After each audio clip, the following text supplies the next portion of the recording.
Hello, welcome to 10 at 10. My name is Michael Ramage. I'm the director of the Cyber Education Research Center here at Murray State University, and welcome back to 10 at 10. 10 at 10 is brought to you through a partnership between Murray State University, Grow West, the Technology Council of West Kentucky, KY Innovation, and local partner Sprocket Innovation in Paducah, and the Kentucky Innovation Station in Madisonville. Well, welcome back to 10 at 10. It's episode 152, but I need to start off this morning with an apology. I had some technical issues last week, and I realized that our episode never got delivered on social media. So for those that were looking for it, we had issues, and in almost 3 years, it's the first time that we've not had a 10 at 10 on our social media pages at 10 o'clock on Friday, and for that I apologize. But it was bound to happen at some point. Unfortunately, it was last week when it happened. But anyway, so for this week, I want to get into some headlines. I think technically last week we were headlines as well, but there's a lot that's happening as we get near the end of the year. And I want to cover during December, I want to cover some headlines. Part of that is looking back on what's happened in 2023 and looking ahead to 2024. What can we learn? What can we see? What are the trends? What do we need to be doing to better protect ourselves and our organizations going into 2024? So let's look at a few of those right now. First, this one comes from helpnetsecurity.com. Specifically, this is looking at the energy sector. But what I want to point out, and we're going to see this actually in another article next as well. 100% of the top 10 U.S. energy companies experienced a third-party breach.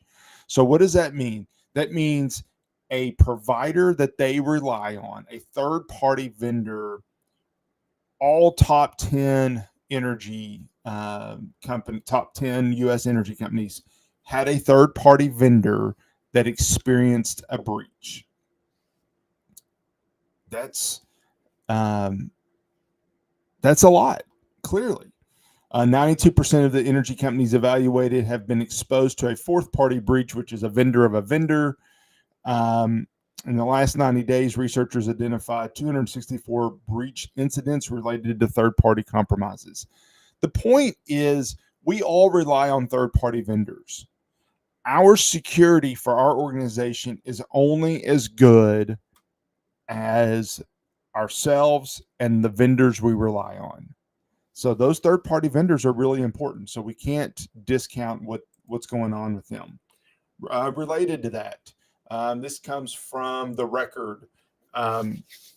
This actually came out a week ago, last Friday, but 60 credit unions facing outages due to ransomware attack on a popular tech provider. So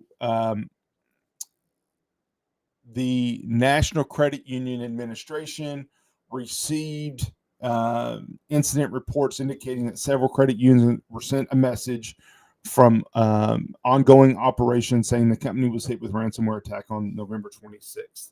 But 60 credit unions were facing outages, not because of themselves, but because of a third-party vendor. So we've got to keep all of those pieces in mind when we're thinking about the security situation that we're in. What our risk truly is for our organization, how we need to manage that risk. So when we're doing those assessments, it's not just us, but it's also all the people that we are working with as well. All right, so let me. I don't want that. All right, so let me pop out of here first. So this was an article. USPS delivery phishing scam exploits SaaS providers to steal data. So this is kind of the highlight, the screenshots that show the phishing email and the malicious text messages. But we are all looking at ordering gifts online right now. Now, maybe there's some people watching this that say, no, I buy all my things in the store. That's fine. You're not the normal person anymore. That ship has sailed. So for those of us that are ordering things online, well, I'll just use this week. I've had packages delivered to my house from UPS, from FedEx, and from USPS. All of those have had packages delivered to my house. So is there a tracking notification for USPS for packages that I've ordered? Probably so.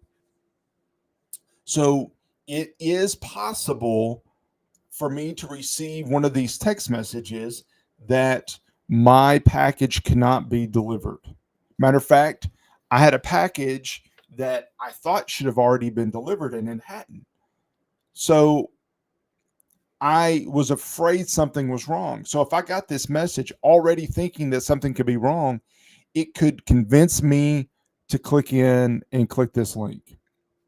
I wouldn't. I know better. What I did is I went back to the account, looked at my order confirmation, and proceeded to check my delivery schedule for the package that way. If I got this text message, I clicked on the link, asked it to reschedule a delivery. Ultimately, in this phishing attempt, it's wanting you to click a link and put in some credentials. You might do it. Matter of fact, if you look at the URL, and it's hard to see on this, but you can click on the article and go look at this. The website is walmarts.co.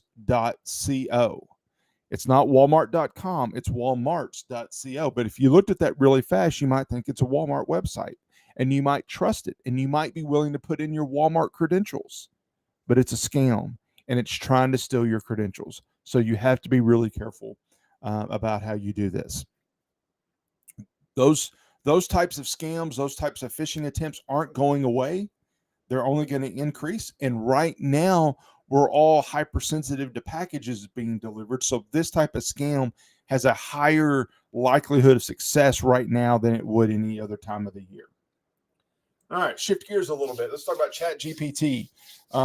This comes from wired.com. Security news this week. ChatGPT spit out sensitive data when told to repeat a poem forever.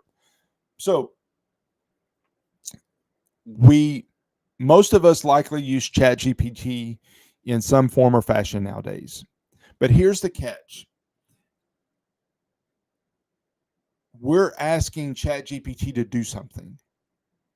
The better you put in a prompt, the better the output. Meaning, the more specifics that you can provide on ChatGPT, doesn't have a good graphic, but the better the data is that you put in, the better output that you're going to get.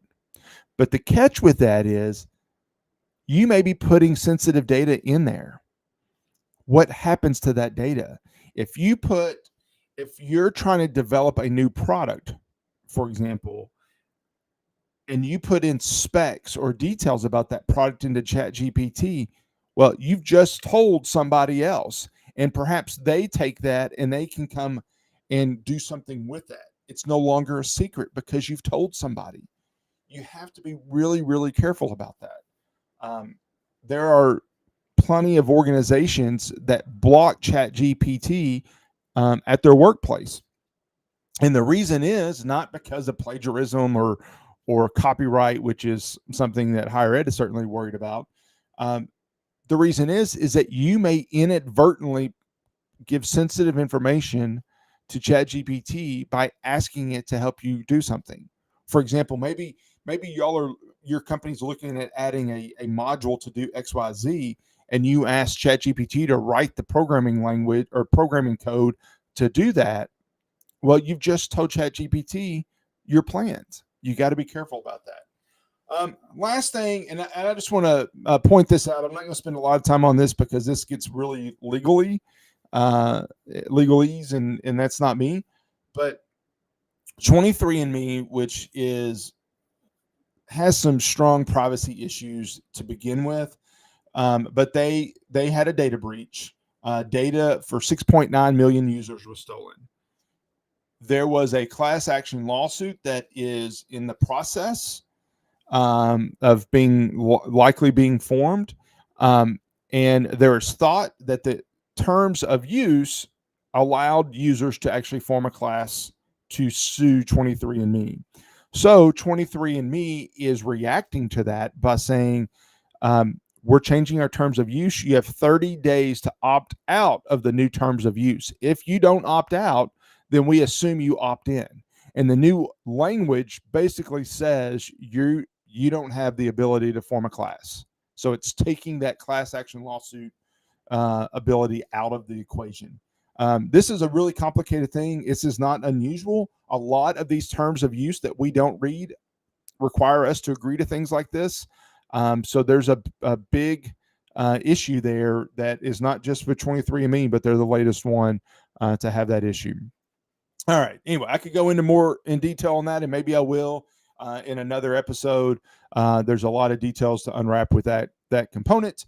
But anyway, thank you very much for joining me today. I hope you have a great weekend. Have a great week, and I'll see you back here next week on 10 at 10. Thank you. Bye.